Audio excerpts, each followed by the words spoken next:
जय श्री कृष्ण दोस्तों।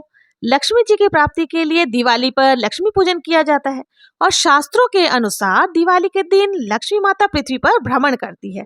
इसलिए सभी लोग अपने अपने घरों की सफाई करते हैं और बहुत ही सुंदर से अपने घर को सजाते हैं ताकि लक्ष्मी माता उनके घर में प्रवेश करे।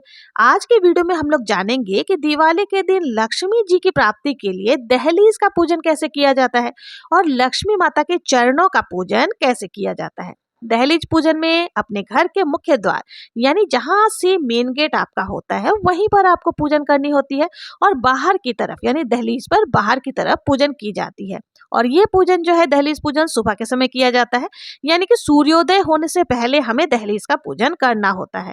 दहलीज का पूजन करने से पहले अच्छे से हम इस जगह को पहले साफ सफाई कर लेंगे और घर का जो मुख्य द्वार होता है ना वो मुख्य द्वार यानी मेन गेट जो है वहीं पर हमें दहलीज पूजन करनी है। तो बाहर की तरफ से हमें करनी है। तो देखिए यहाँ पर मैंने गेरू ले लिया है, गेरू से हम यहाँ पर सब पूजन कर रहे हैं। आप देखिए हल्दी से गेरू से इसको नीप सकते हैं। पौराणिक समय में देखिए गाय के गोबर से नीपा जाता था। गाय के गोबर और मिट्टी को मिला करके उससे निपाई की जाती थी।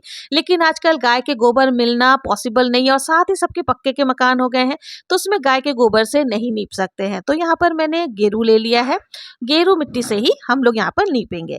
देखिए जिस घर की दहलीज सुंदर होती है ना उस घर में लक्ष्मी माता जरूर से प्रवेश करती है। शास्त्रों के अनुसार दिवाली के दिन सुबह सुबह लक्ष्मी माता भ्रमण के लिए निकलती है और जो द्वार सबसे सुंदर लगता है उसमें प्रवेश कर जाती है। तो इस भावना से हम लोग अपने द्वार को बहुत ही सुंदर से सजा लेते हैं, दहलीज का पूजन करते हैं ताकि लक्ष्मी माता हमारे घर में भी प्रवेश करे। अब अच्छे से नीपने के बाद फिर हमें इसमें हल्दी से, देखिए हल्दी को बहुत ही शुभता की निशानी मानी जाती है। तो हल्दी से जो भी आपको आकृति बनानी आती है, डिजाइन हम लोग को यहाँ पर बना लेना है। देखिए लक्ष्मी माता की पूजा में हल्दी का बहुत ज्यादा महत्वपूर्ण होती है क्योंकि हल्दी जो होती है ना वो विष्णु भगवान को अत्यंत प्रिय है और जो चीज पति को प्रिय होती है पत्नी के लिए वो चीज अपने आप ही शुभ हो जाती है। जहां जहां पति जाते हैं पत्नी पीछे पीछे स्वयं ही पहुंच जाती है। तो विष्णु भगवान की प्रिय हल्दी का इस्तेमाल हमें यहाँ पर जरूर से करना है।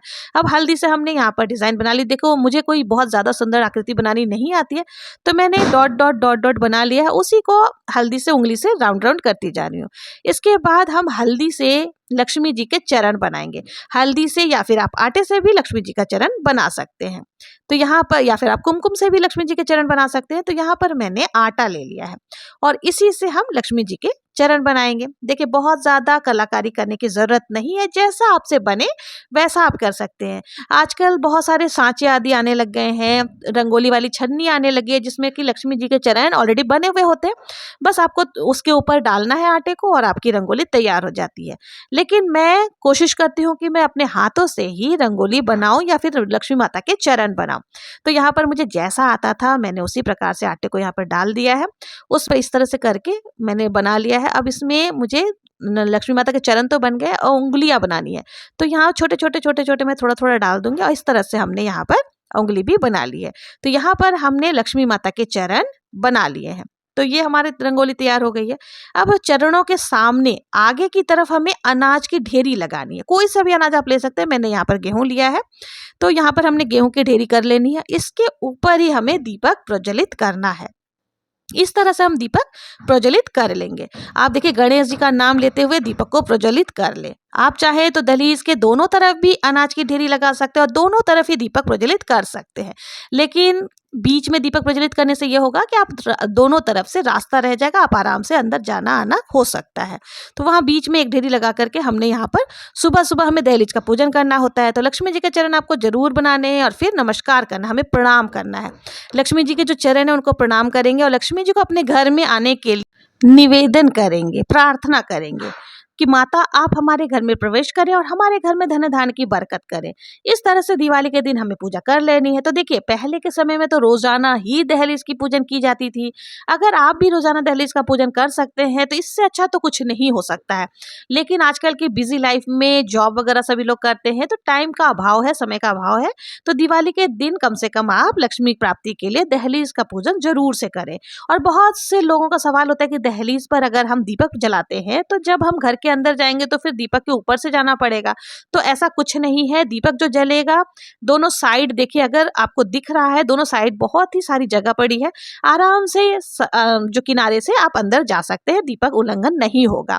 इस तरह से सुबह सुबह आपको दहलीज की पूजन कर लेनी है। दहलीज पूजन की बहुत सरल विधि ये मैंने बताई है। लक्ष्मी दीपक कैसे प्रज्वलित की जाती है इसका अलग से वीडियो आपको मेरे चैनल पर मिल जाएगा। तो दोस्तों, दहलीज पूजन की ये छोटी सी वीडियो आप लोगों को कैसी लगी? अगर ये वीडियो आप लोगों के लिए जरा भी यूजफुल हो, उपयोगी हो, तो प्लीज मेरे चैनल को लाइक, शेयर एंड सब्सक्राइब जरूर से करें। हम महिलाएं घर में तीज त्योहार किस प्रकार से करती हैं, दीपावली की सरल पूजा विधि, संपूर्ण पूजा विधि और धन वर्षा पोटली किस प्रकार से बनाई जाती है, चैनल पर ऑलरेडी आ चुका है। अगर आप लोगों ने मेरे चैनल को सब्सक्राइब नहीं किया है तो एक बार विजिट जरूर से करें और सब्सक्राइब करें, लाइक करें, ज्यादा से ज्यादा शेयर करें। और ये वीडियो कैसी लगी कमेंट में जरूर से बताएं। मिलते हैं नेक्स्ट वीडियो में, तब तक के लिए जय श्री कृष्णा, जय महालक्ष्मी।